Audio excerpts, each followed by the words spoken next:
کتاب معجزه است، زیرا آن تاریخ را بازگویی می‌کند، اخلاق جمعیت را به تنظیم می‌دارد، روحیه مردم را هدایت می‌کند و شخصیت آدمان را تشکل می‌دهد.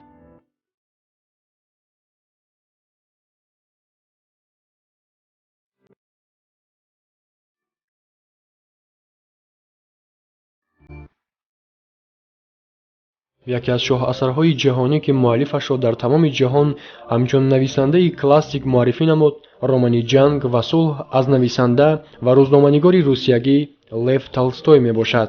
رمان جنگ و صلح درجه بلندترین هنر نویسندگی لев تولستویро در برابر رمان مشهور آننا каренина نشان дода اوро به نویسنده دوست داشتنی نه تنها روسیایی‌ها بلکه مردم تمام جهان تبدیل داد.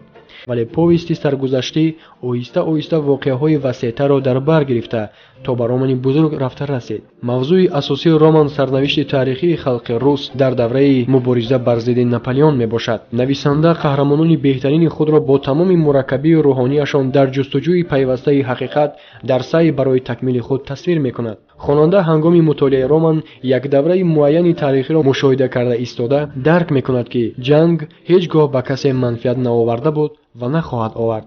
تولستوی در همه جا کوشش میکند که آغاز بی اختیارانه حیات انسانیت را درک کند.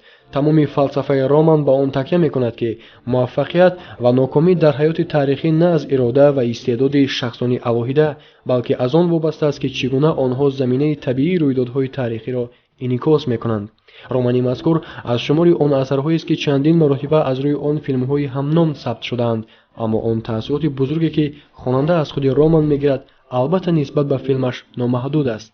سال 1962 رمان جنگ و صلح از جانب مترجم و نویسنده تاجیک حبیب احراری با زبان تاجیکی ترجمه شده است. بینندگان عزیز، شما می توانید رمان مذکور را در 4 جلد از دلخواه کتابخانه‌های جمهوری با ترجمه زبان تاجیکی دسترس نمایید.